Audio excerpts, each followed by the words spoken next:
Take the beat to the street.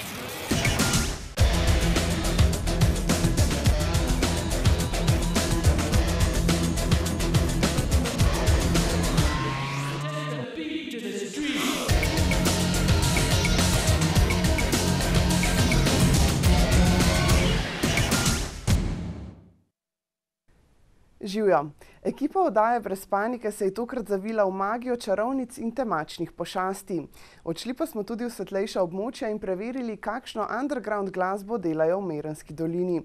Za vse, ki imate radi resnejše zvoke, pa tudi čisto posebna vokalna skupina.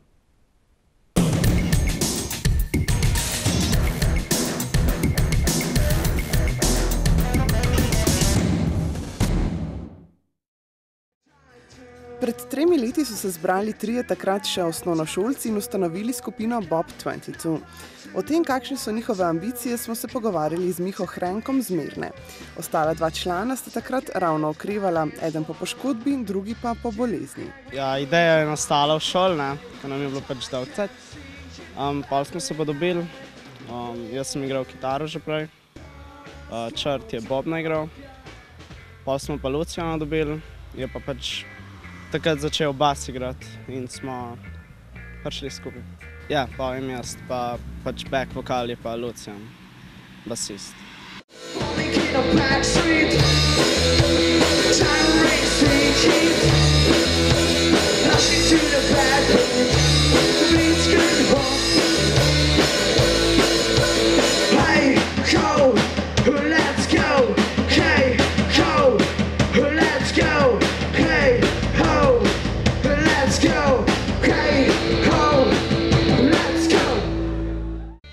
Skupino sestavljajo 3 člani, poleg Mihe še Lucijan Kolenc iz Gorenje vasi in Črt Kolenc iz Trebnjega.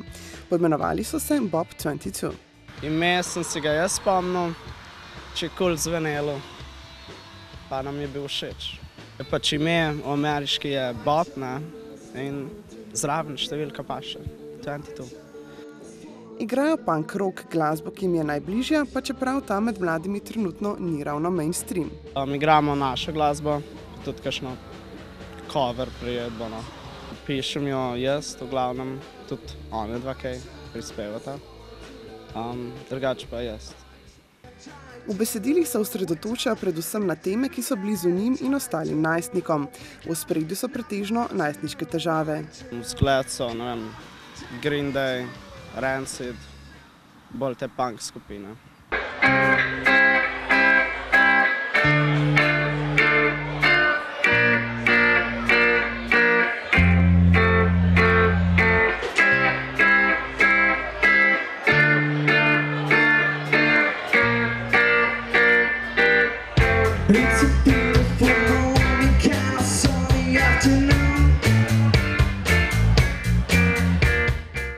Do zdaj so sicer napisali že več kot 10 pesmi, od tega so jih poleti v studiu posneli 4. Posneli smo There's No Way Out, Masturbation, The Enemy, pa še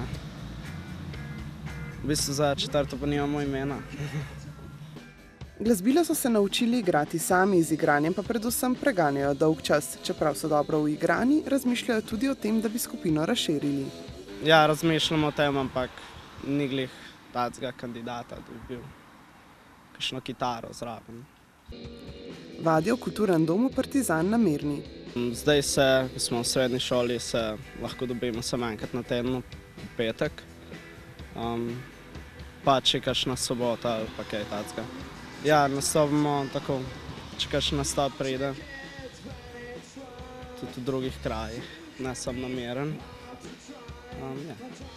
Zdaj trenutno načnemo, kdaj imamo kakšen nastop, ampak ko pa boste razredili. Če bo ultra žur tukaj, tam vsak let bolj, ko ne nastopamo. Sicer pa si v prihodnje želijo posneti album in seveda čim večkrat nastopiti pred publiko. Do zdaj so že postali poznani med mladimi po Merenski dolini, pa tudi širše. Poleti, kakšna taka prireditev, smo igrali na Trebanjskem košu pred 2 leti. Pol smo igrali v Trebanjskem šoku z enimi znanimi kar izvajalci v Slovenskem. Igrali smo v Krškem na nekem natečaju. pa tukaj namerim, če je kakšen prireditev.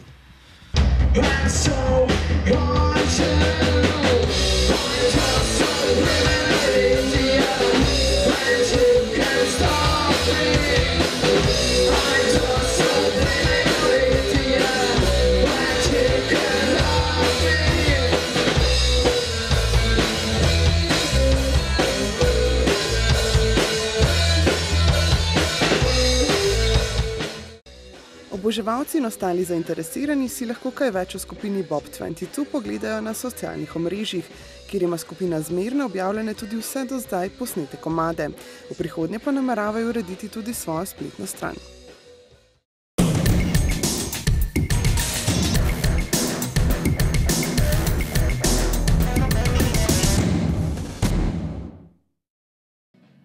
Noč čarovnic, ki sicer domuje predvsem v anglosaškem svetu, je našla pot tudi do nas. Na Kučarju v metliški občini so izvedli že 4. čarovniško noč, kjer so na svoj račun prišli predvsem mladi. Ideja za to praznovanje se je sicer rodila v bolj zaprtem krogu. Te dnevi so bolj taki, da ljudje nimajo kam iti, pa smo rekli, bomo nekaj organizirali, da naredimo. Da naredimo nekaj, da se malo zabavajo pred prazniki. Delavnice so imeli, otroci so imeli že v soboto, so pripravljali cel popoldne, izrezovali buče. Smo jih pogostili malo s čajem, toplimi piškoti in njim je to zanimivo. In pridajo tudi starši, pridajo zdaj skupaj gor. Da je bilo pač moja nekje, pač je prišla iz Amerike, sem rekel, dajmo to, jaz sem to nekje že 11 leto tudi, sem domačin s tem fanti in sem rekel, dajmo začeti. In to se je neverjetno prijelo, tako dejansko eno leto je bilo pri meni privatno, no to pa 4. leto tradicionalno na Kučarju, tu pri lovskem domu. Po nekoliko skromnejših začetkih čarovniške noči je v zadnjem času vse več ljudi, ki se vsako leto povzpne na ta grič. Najpogosteje vsak svojo bučo v naročju. Ima roge, pa grdo gleda. Res? Kako ti je bilo všeč delavnice? Kaj ti bo najbolj všeč na teh delavnicah? Najbolj mi je bilo všeč, ko smo pa na koncu dobili bombone. Kako ti je všeč pa celotna prireditev noč čarovnic? Prijedu, dosti folka je, pa dosti pijače, pa zabave, muzike. Ljudje kar pridejo, sicer je zgleda, da nam je malo vreme zagodlo letos, drugače pa kar prihajajo in izdržujejo. Ali doma zrežejo, pa prinesejo sabo, da jih mi razstavljamo tle, ali pa da izdržujejo v delavnici. Neverjetno, veliko odziv imamo, zelo sem presenečen, pridejo otroci tudi izdelovati te čarovniška gnezda, ki ste jih videli že po poti, izvezujejo buče, tudi starši zelo radi pridejo. Sicer pa je bilo dogajanje zelo raznoliko in predvsem zabavno.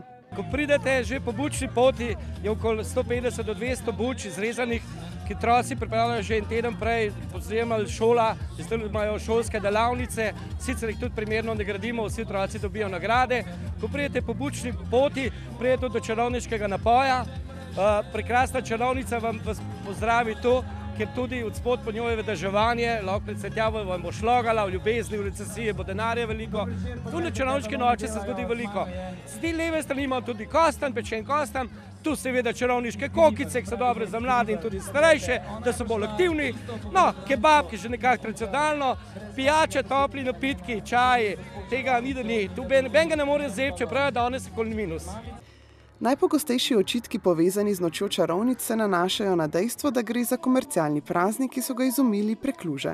Slišim tudi, da ni odobravanje preveč za to, da je to ameriški sistem, ampak vidim, da po mojih izkušnjah, po opaženih, ljudje marsikaj posnemajo v Ameriko, pa zakaj ne bi še mi.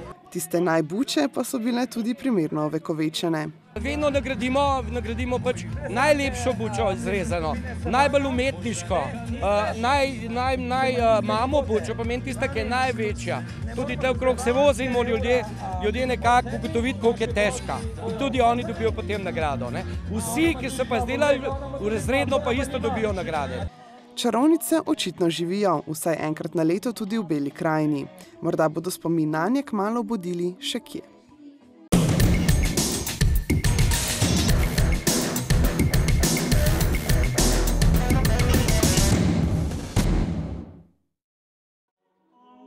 Pred 3 leti se je skupina 6 mladih odločila, da začne skupaj prepevati. Želeli so namreč prispevati k popularizaciji vokalne glasbe, hkrati pa tudi ustvarjati in poustvarjati klasične in moderne stvaritve. Poimenovali so se Ingenium Ensemble, kar bi lahko po naše prevedli vokalna skupina Genium, ampak jo zaradi tudi mednarodne širine uporabljamo predvsem eno ime in to je Ingenium Ensemble. Smo skupina 6 pevcev, mladih, nadobudnih, ki smo se združili leta 2009.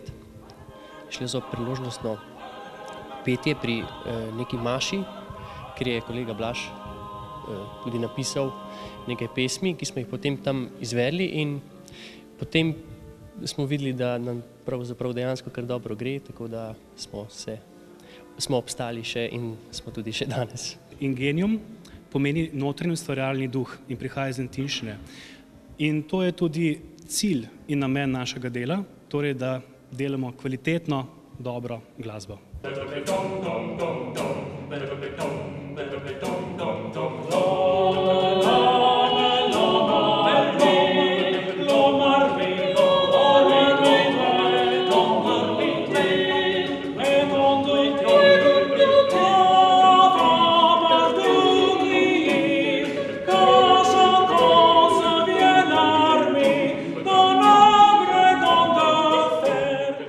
V zadnjem času in mladi ustvarjalci pripravljajo nova dela, pa tudi sami napišejo kakšnega, sicer pa se specializirajo predvsem za renesančne madrigale.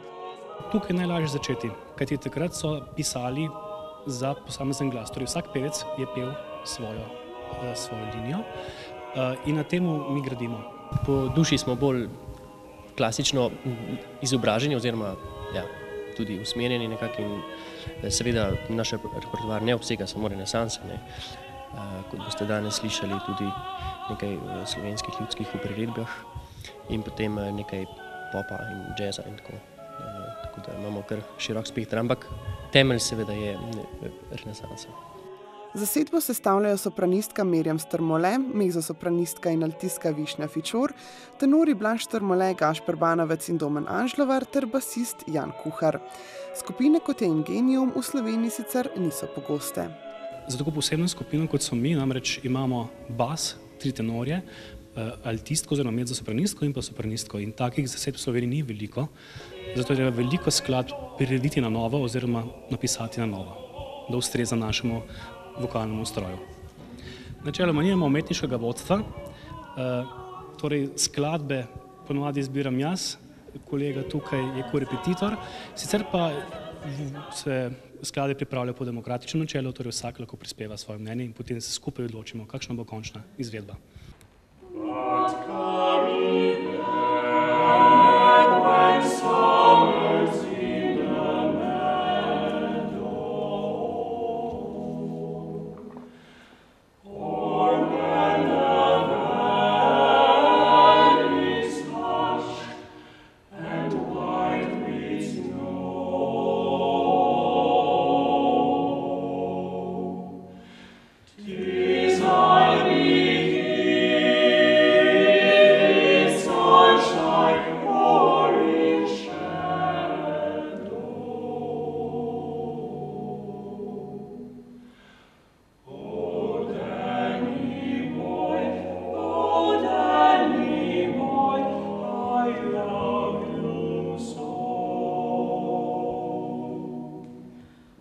Njihov repertoar je raznolik in pester, zato so se lahko iz cerkva, kjer so najprej začeli prepevati, preselili tudi v dvorane, začeli pa so tudi tekmovati. Tekmovanje je neka preizkušnja, s katero se kalimo, treba je organizirati intenzivno pripravljanje. V tem času dozorimo tudi kot ekipa. Izpilimo nastop, tako slušno kot tudi vizualno. In po drugi strani pa nam tekmovanje prinašajo neke bonitete v našem CV-ju, v našem življenjepisu in so pomemben del pri tem, da nam nekdo da neka sredstva, da se lahko udeležimo nekih festivalov in tako naprej. Je to potrebno, skoraj potrebno se udeležiti vsaj nekaj tekmovanj, vreden stvar. Po drugi strani pa se veča ugled in mogoče verjetno kakšno povabilo tudi iz tujine na kakšen nastop ali turnejo. Oktobra 2010 so se udeležili državnega srečanja malih pevskih skupin v Radovljici, kjer so osvojili prvo nagrado. Lanskega novembra so na regijskem pevskem tekmovanju Osrednje Slovenije v Kočevju prejeli zlato plaketo, priznanje za najboljšo vokalno skupino, najboljšo izvedbo renesančne skladbe ter priznanje za najobetavnejšo pevsko zasedbo. Letos aprila so nastopili Na naši pesmi, kjer so osvojili srebrno priznanje ter nagradi za najboljšo vokalno skupino in najbolj izvedeno priredbo ljudske pesmi. Predstavili so se tudi na tujem v okviru pevskih festivalov v Švici, Avstriji, Italiji in na Hrvaškem. Med drugim so se julija na festivalu Europa Cantat 2012 v Torinu udeležili mojstrske delavnice pod okriljem britanske skupine Voices 8.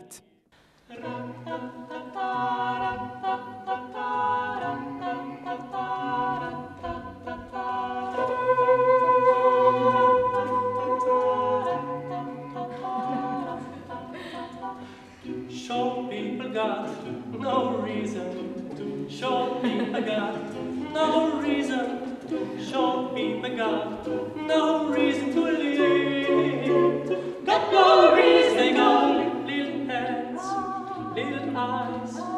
They walk around telling great big lies. They got little noses and tiny little teeth. They wear black old shoes on the nasty little feet. I don't want no short people.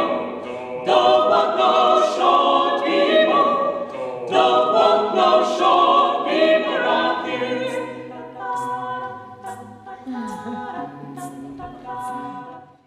Velika želja Ingeniuma je izdati pesmi na zgoščenki.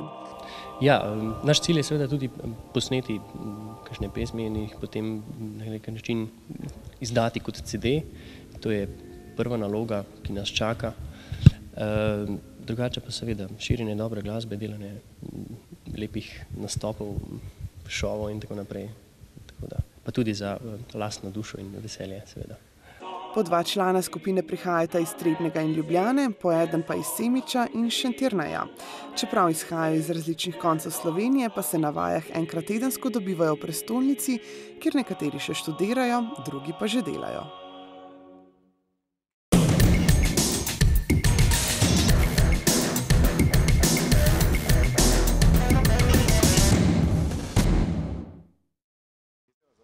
Rod gorjanskih tabornikov je eden najstarejših v Sloveniji.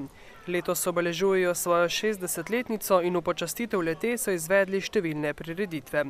Sklepna je bila fotografska razstava v atriju novomeške Goge, kjer lahko na fotografijah vidimo številne generacije nadebudnih tabornikov iz tega konca Slovenije. Taborniška razstava vseh generacij novomeških tabornikov je prišla na pobudo vodstva novomeškega rodu gorjanskih tabornikov. In na tej razstavi so predstavljene različne generacije ljudi, ki so ustvarjali taborniško organizacijo v Novem mestu. Taborniška zgodba pa je verjetno različna pri vsakem članu posebej. V bistvu stara sem bila 8 let, začelo se je kot taborniški krožek, kot krožek v šoli, potem pa je preraslo moje življenje in zdaj je to moj način življenja, ni več samo krožek, ni hobi, je več. Sicer pa je gorjanski rod eden največjih taborniških rodov v Sloveniji. Rod gorjanskih tabornikov letos praznuje 60-letnico. V sklopu svečanosti smo letos priredili že kar nekaj prireditev. Osrednja slovesnost je bila spomladi na Gorjancih. To pa je sklepna prireditev, se pravi otvoritev razstave, na kateri se želimo še malo podružiti z ostalimi taborniki in buditi spomine na pretekle čase.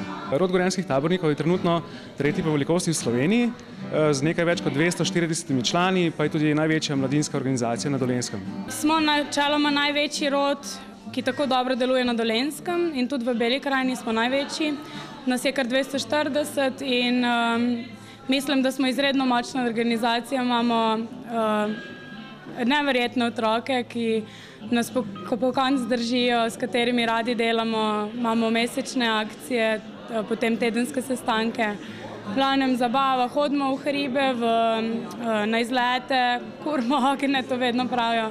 Radi smo v naravi, radi se družimo, smejimo, pojemo.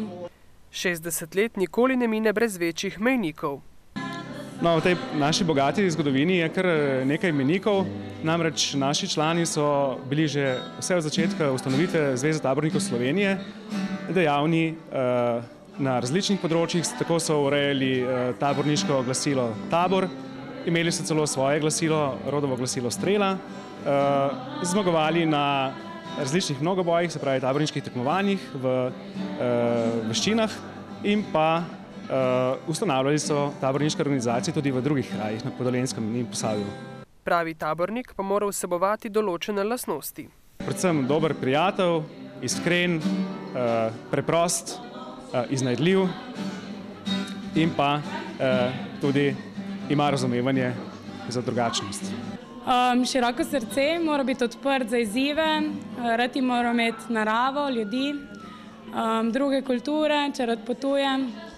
Načeloma smo podprti popolnoma za vse in so taborniki organizacije, v kateri smo tako različni, da mislim, da ni posebnih standardov. Seveda pa tudi med taborniki vse skozi poteka iskanje novega, mlajšega kadra. Mladi se nam pridružujejo predvsem na pobudo staršev, potem, ko slišijo dobre izkušnje svojih prijateljev, sošolcev. Občasno pripravimo tudi kakšen propagandni tabor, kjer se lahko seznanijo s taborniškim življenjem in pa zadnja leta povabimo netabornike tudi, da se nam pridružijo na taborniškem vikendu, kjer se potem odločijo, če mi je taborniško življenje všeč in se jeseni lahko včlanijo. Prav ta sodobni življenjski ritem se nekoliko oddaljuje od vrednot, ki jih prakticira taborniško življenje. Vseeno pa mladi še vedno radi preživljajo čas tudi v naravi. Moram priznati, da predvsem nam je naredil propagando film. Gremo mi po svoje, sedaj se snema še drugi, tako da zanimanje raste. Predvsem pa se mi zdi, da mladi pogrešajo druženje, preveč so na Facebooku, premalo je tega resničnega stika. In to, kar mi otrokom pri tabornikih damo, se mi zdi, da je tisto pristen stik, pristna zabava, ki je doma ne morejo sami doživeti. Eden vsakoletnih taborniških vrhuncev pa je zagotovo tradicionalno taborjenje, na katerem tudi letos pričakujejo veliko ljudi.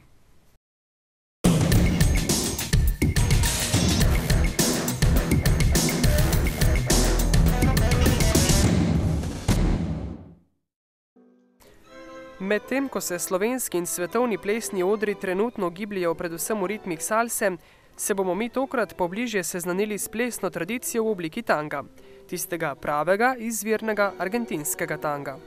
Tango je v bistvu nastal tam že na začetku 19. stoletja, ne kot tango, pač razvijal se še stoletja, ampak osnova so afriški ritmi in potem evropski priseljenci so svoje prinesli zraven. Se pravi, da ima nekako afriško-evropsko začetek. Potem je pa pač kot glasba se je razvijala, najprej je bila kitara inštrument, potem je zraven začel še z bandoneon, to je tista harmonika na tipke. In nekje na začetku 19. stoletja, 20. stoletja že lahko govorimo o plesu, vendar še ni bil popularen ples to. Prav v tistem obdobju je tango začel pridobivati na vsesplošni popularnosti. V bistvu je svojo popularnost kot ples doživel šele, ko sta dva glasbenika šla v Evropo. V Evropo zato, ker so v Evropi že takrat bila dobra snemalna tehnika za glasbo in v Evropi je bilo všeč, jim je bil tango všeč in so ga začeli plesati, vendar so ga mogli spremeniti, standardizirati, zato da je postal nekako dostopen, da so se ga lahko naučili. Kmalu zatem so ga spet sprejeli tudi v državi, iz katere pravzaprav izvira. Potem, ko je postal popularen v Evropi, je šele nazaj v Argentini postal popularen. Zato, ker vse, kar je bilo dobro v Evropi, je bilo potem tudi povsod po svetu. In tako se je začel zares ples. Ples se je začel izboljševati in v zlati dobi, to je potem šele nekje leta 1935, nastopi tango res tak, ki ga tudi zdaj plešemo.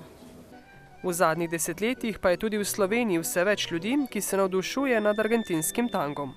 Jaz sem se s tangom srečala prvič pred dobrimi 10 leti v Ljubljani, v času študija. Točno kako sem prišla do njega, se ne spomnim. Vem pa, da sem prvič prišla v prostor, ki je bil tam na Petkovškovem nabrežju v Ljubljani, kjer je bila včasih plesna dvorana Simona Jenko. In tam sem prvič videla tudi Romana, pa še nekatere druge. In sem par mesecev plesala, pa sem pa iz različnih razlogov, pač so me poti nesle drugam. Sem pa bolj 10 let kasneje si še enkrat zelo zaželela in hkrati tudi začutila možnost, da bi lahko v Novem mestu, Novo mesto uvedla ta ples. Prvi zametki tanga v Sloveniji sicer segajo v drugo polovico 90-ih let, od takrat pa se je pri nas izšolalo že lepo število odličnih plesalcev tanga. Pravzaprav tango je prišel v Slovenijo še pred mano, Nina je kriva za to, ne. Jaz sem se pa s tangom srečal pravzaprav 2-3 leta kasneje, ko sem iskal tečaj samo za tango in takrat nisem vedel, da obstaja argentinski tango, da je argentinski tango tisti pravi tango. Mnogi sicer radi označijo tango kot strasten ples, tisti, ki se z njim podrobneje ukvarjajo, pa so drugačnega mnenja. Tango kot ples je zelo tak čuten ples in gre za to, da se plesalca med sabo čutita, razumeta in da si naredita drug drugemu ples lep. Tango zahteva določeno gibalno spretnost. Pravzaprav se tango, argentinski tango lahko nauči prav vsakdo. Ne rabiš biti talent za plesati. Tango je hoja v objemu. To pomeni, da tango je nekako drugačen od ostalih plesov, kjer pravzaprav se ne učimo toliko figur, čeprav tudi, ampak učimo se osnove komunikacije, hoja naravnost naprej, nazaj, levo, desno, v krogu, pivot in tako naprej. In potem s temi osnovami kombiniraš in narediš, kar hočeš. Spomniš si svoje like, svoje figure, pravzaprav je vsak korak lahko improvizacija. In zato je tango tako lep, tako neskončno širok, ker lahko počneš, kar hočeš, narediš nekaj svojega.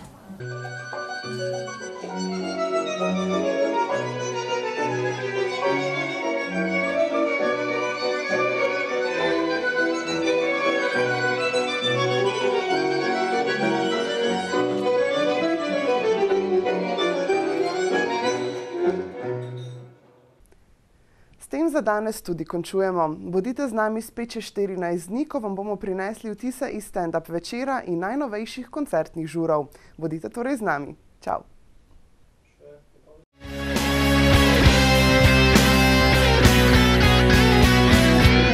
Dobro vem, da pri spominih se človeku v glavnem zdi, da za nazaj izgleda vedno vse bolj lepo.